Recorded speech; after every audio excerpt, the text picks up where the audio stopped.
Ya tenemos en la línea, ya tenemos conectado al doctor Natalian Primo, abogado constitucionalista, para poder conocer su posición sobre la situación de Rafael López Aliaga, que ha generado un debate intenso, pero sobre todo de cara al ciudadano, ha generado probablemente más dudas que certezas, ¿no?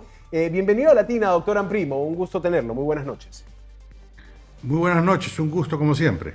Placer. Bueno, hoy lo que hemos visto, digamos, el último capítulo de esta situación de Rafael López Aliaga diciendo que no va a asumir como senador, es una comunicación del señor Rospigliosi al magistrado Roberto Burneo, diciéndole que la oficina legal del Congreso considera que no existe una regulación expresa para que Rafael López Aliaga no asuma, y de alguna manera le pone otra vez la pelota en la cancha del Jurado Nacional de Elecciones. ¿Cómo ve esta situación tan intrincada, doctor Amprimo? Bueno, yo partiría por señalar que está bien lo que ha hecho el señor Rospigliosi en cuanto a derivar el tema del jurado, porque sinceramente el Congreso no tiene cómo, diríamos, resolver un tema que desde mi punto de vista no hay ningún vacío constitucional. O sea, lo que sí yo critico es ese informe que la Asesoría Legal Interna le ha hecho al presidente del Congreso, me parece que es bastante mediocre, ¿no? Porque no hay vacío constitucional. La Constitución establece claramente que el mandato parlamentario es irrenunciable y es incompatible con otra función pública, a excepción de la de ministro de Estado. La Constitución, hay partes que habla del ejercicio de la función parlamentaria y hay otras partes que habla del mandato, ¿no? Y el mandato te lo da el pueblo. El mandato no depende no depende de la persona que lo ha recibido. El mandato es como, mire, es como cuando usted postula, usted le hace una oferta al elector. Y cuando el elector a usted lo elige, hay un contrato, y ese contrato no se rompe porque una de las partes decía romperlo. Ese contrato se respeta, ¿no es cierto? Entonces, en materia jurídica, cada término tiene una razón de ser y tiene un significado. Y ese término da el alcance de aquello que, diríamos, ha sido dado o que ha sido recibido. Tan es así que si usted revisa el texto original de la Constitución del 93, antes de su variación respecto a la inmunidad parlamentaria, la Constitución decía que el derecho a la inmunidad que protegía a los parlamentarios de no ser sometidos a juicio regía desde la fecha de la elección. Desde la fecha, porque justamente tiene un mandato. Y ese mandato no está sujeto al capricho de la persona que lo ha recibido. Sí, lo leí también en su columna en el diario El Comercio, donde usted califica posiciones antojadizas. Dice, otro tema más. Sí. Mire, otro tema más. El señor López Aliaga, en la carta que le ha enviado al presidente del jurado, menciona unos supuestos precedentes de casos en los cuales la persona elegida no ha asumido el cargo. El caso de los regidores. Pero, claro, pero se olvida lo siguiente, que el mandato de autoridades subnacionales no tiene la prohibición que tiene la Constitución para los cargos parlamentarios. Porque no se olvide usted que un alcalde o un regidor puede vacar del cargo porque cambia de distrito, porque se muda a otra jurisdicción, o porque deja ir a un número de sesiones, o porque 30 días sale de la jurisdicción. O sea, no tiene las condiciones que tiene, diríamos, el cargo parlamentario. ¿Y por qué se estableció la irrenunciabilidad? La Constitución estableció la irrenunciabilidad porque había partidos que al momento de inscribir a los candidatos le hacían firmar una carta de renuncia. Y entonces, si no actuaban conforme a lo que ciertos grupos querían, presentaban la carta de renuncia. Entonces, para darle, diríamos, autonomía e independencia, se estableció que fuese irrenunciable. Pero eso igual podría ocurrir el día de hoy respecto a aquellos candidatos que yo los inscribo en mi lista y si por AB surgen algunos tipos de discrepancias, le presento la carta pues de renuncia a juramentar. Y eso en el fondo es formalizar una estafa electoral. Ahora, Porque según usted su posición, doctor Amprimo, según la argumentación que nos ha dado, no sería viable que Rafael no López es viable. Aliaga... Y ahora, esto lo va a tener que definir el Jurado Nacional de Elecciones en esta segunda instancia, en esta apelación que va a hacer Rafael Claro, pero López el jurado Aliaga. lo que va a hacer es, el jurado lo que tiene que hacer es respetar la Constitución. Entonces, si el cargo es irrenunciable y no hay causal de vacancia ni ninguna causal claro, lo que se podría hacer es modificar la Constitución para establecer un supuesto, pero a mí me parece pues eso tiene primero que todo un trámite con 2 legislaturas, y además me parecería pues un absurdo que simplemente adecuemos nuestro régimen legal al capricho de una persona. O sea, la política peruana no puede estar en manos del capricho de alguien. Ahora, Y el yo no antecedente creo, además, del caso... Sí. Mire, y yo no creo además que el futuro partido de gobierno, o sea, Fuerza Popular, apoye eso. Porque Keiko Fujimori ha dicho una frase ayer o antes de ayer, a la cual yo le creo, y ha dicho, a diferencia de mi padre, yo voy a ser una gobernante que va a luchar por fortalecer la institucionalidad y por hacer respetar la Constitución. Entonces, su bancada no puede tener una conducta, pues, simplemente en la cual las cosas se adecúan de esa manera. Mire lo grave que es que se formalice una situación como esta.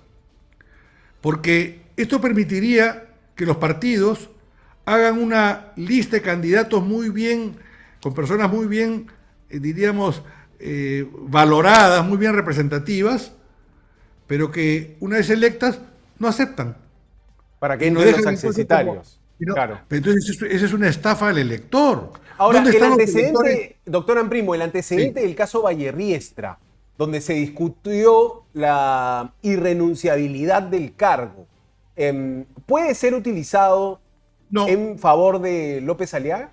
No, porque además ese antecedente, que además no genera ningún precedente obligatorio, dicho sea de paso, fue inocuo, porque se resolvió cuando ya Vallerriestra no estaba. Años después, claro. Y dicho sea de paso, además, hay otro caso posterior que dijo lo contrario, que fue el caso de este congresista que era por Marco Falconi, por Arequipa, que inclusive había obtenido una medida cautelar inicialmente y después se declaró improcedente, ¿no? Entonces, tenemos que acostumbrarnos a que los políticos adecúan su conducta a las normas constitucionales y no hacen o no creen que pueden hacer de la Constitución un terno a su medida, a su capricho y a lo que se le ocurre el día de mañana. Respetamos el orden constitucional. El señor López Aliaga, si no quiere juramentar, va a tener un gran problema. El gran problema va a ser que lo que va a estar vacío va a ser la curul, su curul, y su partido se perjudicará, pues. Y después ahora, él ¿hay alguna posibilidad de que el jurado active o le dé la credencial al accesitario, digamos, acogiendo el pedido de Rafael López Aliaga? Mire, bueno, en el Perú hemos visto de todo, ¿ya? Yo creo que además la propia carta de López Aliaga al presidente del Congreso buscaba una solución política más que jurídica y constitucional. Pero yo creo que el jurado lo que tiene que hacer es adecuar su decisión a la Constitución. Acá no hay revancha, no hay ninguna situación de venganza ni personal, no. Hay el respeto a la norma constitucional. Porque otro argumento que dice el señor López Aliaga, que es inverosímil, es, yo no asumo porque estas elecciones han sido manejadas por un jurado que ha llevado una acción fraudulenta. Él está denunciando fraude, que tiene procesos judiciales. Pero postulo en 4 meses al cargo de teniente alcalde manejado por un jurado que es el mismo. Eso es una cosa pues insólita, ¿no? Eso no se puede, mire, la verdad hay que ser serios en la política. Hay que ser serios. He escuchado incluso al abogado Virgilio Hurtado, que me parece que estuvo también como personero de Renovación Popular, decir la libertad sobre todo, ¿no? La libertad individual o el derecho al No, trabajo. es que la libertad individual no está por encima de la nación. En el Perú no hay derechos absolutos. Y el derecho de un político está sometido al marco constitucional. No, porque si no también yo diría, bueno, muy bien, pues es irrenunciable, yo renuncio, tengo una incompatibilidad, pero yo no, pues mi libertad. Mi libertad está constreñida en un marco jurídico. Ahora, doctor Amprimo, quiero recordarle al Perdón, auditorio... y quien no lo entienda, mal político es. Mal político es.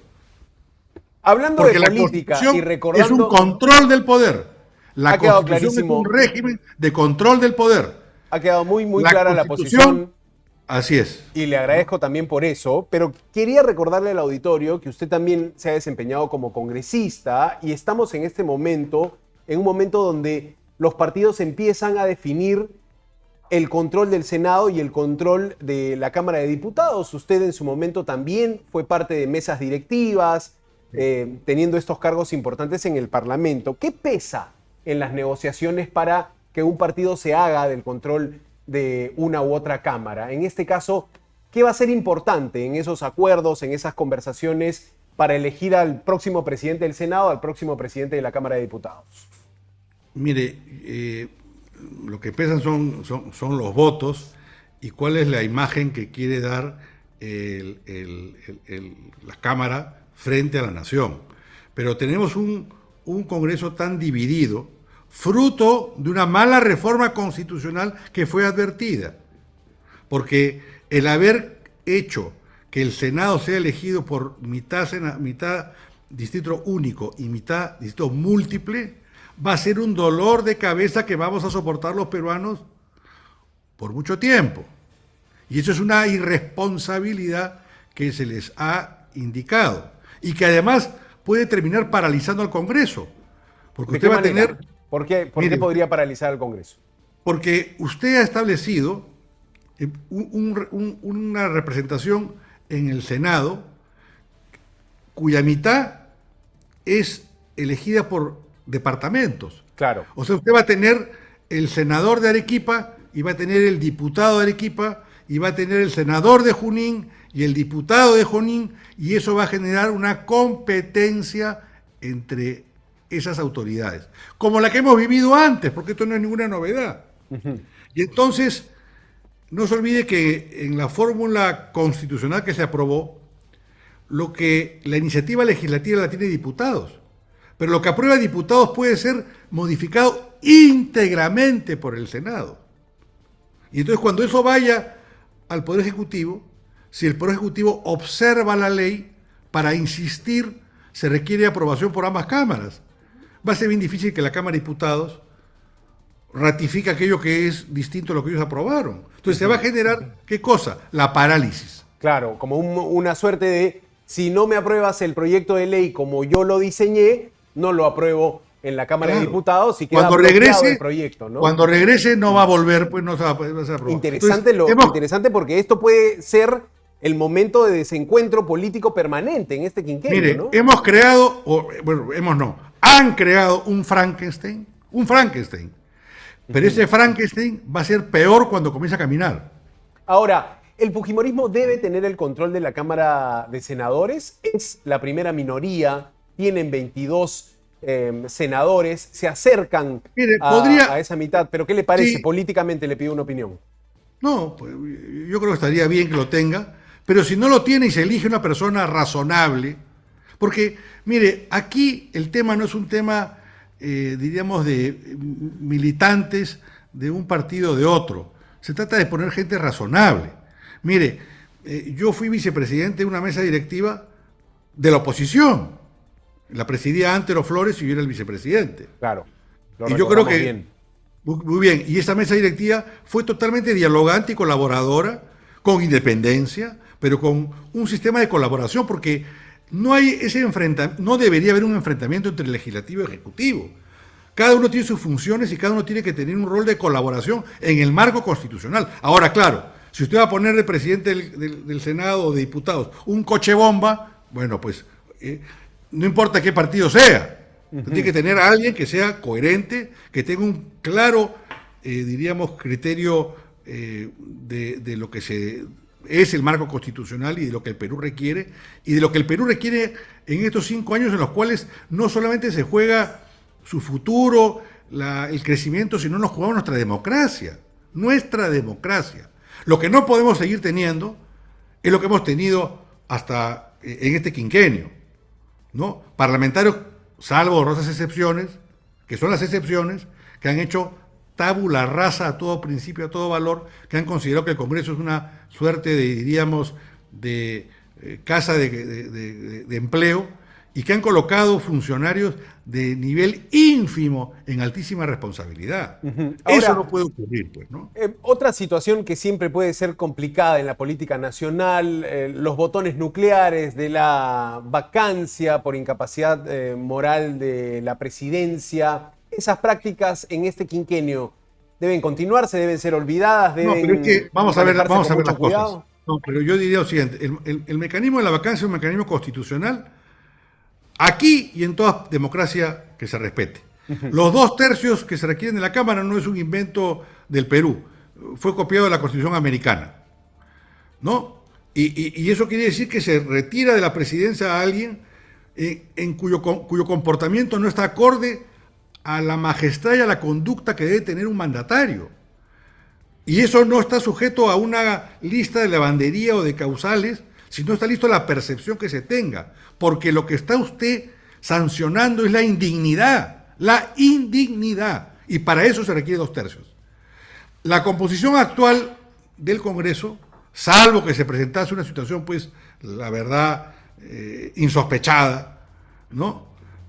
Hace difícil que eso pueda ocurrir, porque usted requería 2/3 y eso, no, claro, usted puede decir, bueno, pues se vacó el señor Castillo. Sí, pues el señor Castillo quiso dar un golpe de Estado, pues, ¿no? Tampoco es una cosa menor. Y finalmente las vacancias que se han dado en el Perú por las causales de incapacidad moral, ¿alguien las puede objetar? Más allá de la continuidad y la frecuencia. Veamos, el señor Vizcarra, que tanto mal le ha hecho al Perú desde el poder, cuyos perjuicios hasta el día de hoy estamos sufriendo institucionalmente, que se vacunó él y su familia escondidas, que tuvo, bueno, en fin, todo el rosario de denuncias que hacen que hoy día sea un inquilino de un penal. ¿Estuvo bien o mal vacado? Y en el caso de José Gerí, que no fue una figura de vacancia, ¿no? Que fue una figura de censura. Bueno, el mecanismo elegido no era el correcto. Yo he opinado que lo que correspondía era la vacancia. Pero si yo hubiera sido parlamentario, yo hubiese votado por la vacancia. Porque lo que no tampoco se puede es que quien ejerce la presidencia cree que puede llevar adelante, pues, una conducta que no es acorde a la dignidad y a la majestad del cargo. O sea, ser presidente de un país no es un vacilón, pues, con el perdón de la palabra, ¿no? No, que es una responsabilidad, y creo que es claro que la conducta de Gerí no estaba acorde. Ahora, el mecanismo elegido, para mí, no era el correcto, porque el hecho que él sea presidente como consecuencia de la sucesión presidencial que contempla la Constitución, no quiere decir que no tenga las protecciones y las defensas que ésta contempla. Bien. ¿No? Bien. Así, y lo que fue irracional fue además que aquellos que pretendían o que buscaban sacarlo no tuviesen siquiera el tino de coordinar, diríamos, de asegurar la votación para el que asumía, ¿no? No, pero el primero elegir a alguien que genere ese consenso. Claro. Bueno, y el resultado es Balcázar. Así es. Claro. Bien, doctor Amprimo, le agradecemos mucho por su tiempo en Latina, por su mirada legal, pero también por este contexto político que nos ha dado. Un gusto, un placer. Hasta luego. Muchas gracias, muy buenas noches.